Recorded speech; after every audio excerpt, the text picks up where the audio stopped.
வருவாய்த்துறை சங்கங்களின் சார்பாக வருகின்ற 24ஆம் தேதி அன்று சென்னையில் மாபெரும் கவன ஈர்ப்பு தர்ணா போராட்டம் நடைபெற உள்ளது.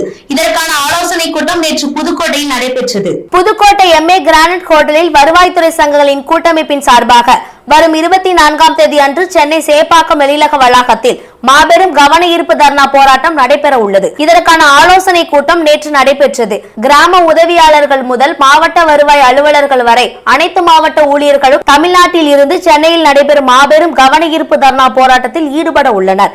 இதனைத் தொடர்ந்து செய்தியாளர்களை சந்தித்த வருவாய்த்துறை சங்கங்களின் கூட்டமைப்பின் மாநில ஒருங்கிணைப்பாளர் சிவக்குமார் தங்களுடைய கோரிக்கைகளை வலியுறுத்தி திமுக காலத்தில் பல்வேறு கட்ட போராட்டங்கள் நடத்தியும் எந்தவித பலனும் இல்லை எனவும் முதலமைச்சர் முதல் அதிகாரிகள் அமைச்சர்கள் வரை தங்களுடைய கோரிக்கைகளை எடுத்து கூறியும் தமிழக அரசு தங்களுடைய எந்த கோரிக்கையும் நிறைவேற்றவில்லை எனவும் தெரிவித்தார். இதை கண்டிக்கும் வகையில் மாபெரும் கவன ஈர்ப்பு தர்ணா போராட்டம் சென்னையில் நடைபெற இருப்பதாக தெரிவித்தார். மேலும் வரும் 24ஆம் தேதி நடைபெறும் மாபெரும் கவன ஈர்ப்பு தர்ணா போராட்டத்தால் தமிழ்நாடு முழுவதும் வருவாய்த்துறை அலுவலகங்கள் இயங்காது எனவும் தெரிவித்தார். மேலும் தங்களுடைய கோரிக்கை நிறைவேற்றாவிட்டால் வரக்கூடிய சட்டமன்ற தேர்தலில் திமுக ஆட்சிக்கு தக்க பதிலடி வழங்கப்படும் எனவும் 1.5% வாக்கு வித்தியாசத்தில் மட்டுமே வெற்றி பெற்று திமுக அரசை வீழ்த்துவதற்கான பணிகளை தங்களுடைய சங்கம் மேற்கொள்ளும் எனவும் தெரிவித்தார். மேலும் கோரிக்கைகள் நிறைவேற்றாவிட்டால் வரக்கூடிய காலங்களில் தங்களுடைய போராட்டம் பல கட்டங்களாக வீரியம் அடையும் எனவும் தெரிவித்தார். சிறப்பு துணை வட்டாட்சியர் பதவி உயர்வு வழங்க வேண்டும்.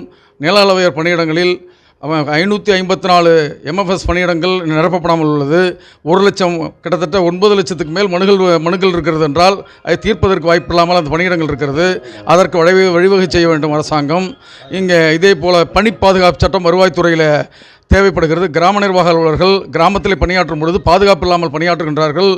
மணல் கடத்தலோ மற்ற எல்லாவற்றுக்கும் பொறுப்பு அவர்கள் தான் என்று சொல்கிறார்கள். அவர்கள் எந்த பாதுகாப்பும் இல்லை.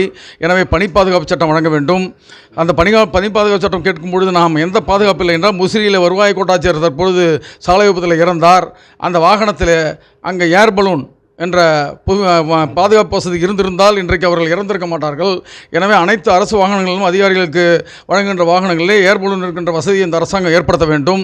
அந்த 1 கோடி ரூபாய் நிதி கொடுக்கிறது என்ற நடைமுறை ஏற்படுத்தியிருந்தாலும் கூட பாதுகாப்பு இல்லாமல் இறக்கும் பொழுது பெறுகின்ற தொகை என்பது 2ஆம் பட்சம்தான். எனவே பணியாளர்களுக்கு பணி பாதுகாப்பு வேண்டும். பதவி உயர்வு வாய்ப்புகள் காலி பணிகளை நிரப்புவதில் இந்த அரசாங்கம் போர்க்கால அடிப்படையில் நிரப்புகிறோம் என்று சொன்னார்கள். ஆனால் இன்றைக்கு போர்க்கால அடிப்படையில் இந்த அரசாங்கம் நிரப்பவில்லை.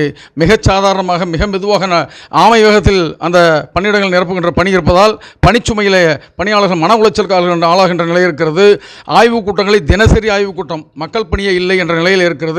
இதையெல்லாம் போக்க வேண்டும் என்று 15 அம்ச கோரிக்கைகளை முன்வைத்து இன்றைக்கு வருவாய்த்துறை சிறப்பு துறையாக அறிவித்து மேம்படுத்தப்பட்ட ஊதியம் வழங்க வேண்டும் என்ற நிலையை இதில் மேற்கொண்டிருக்கிறோம். இவற்றை வைத்து வருகின்ற 24/4/2026 அன்று வருவாய் நிர்வாக ஆணையரக எழிலக வளாகத்திலே தர்ணா போராட்டம் மாலை 2:30 முதல் 5:30 மணி வரை நடத்துவது என்று முடிவு செய்திருக்கிறோம்.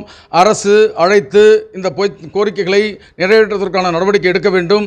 இல்லையெனில் அடுத்த கட்ட நடவடிக்கைகளை அந்த போராட்ட காலத்தில் முடிவு செய்து மேற்கொள்வோம் என்பதை தெரிவித்துக் கொள்கிறோம். BK சிவக்குமார், தலைமை ஒருங்கிணைப்பாளர், வருவாய்த்துறை சங்கங்களின் கூட்டமைப்பு.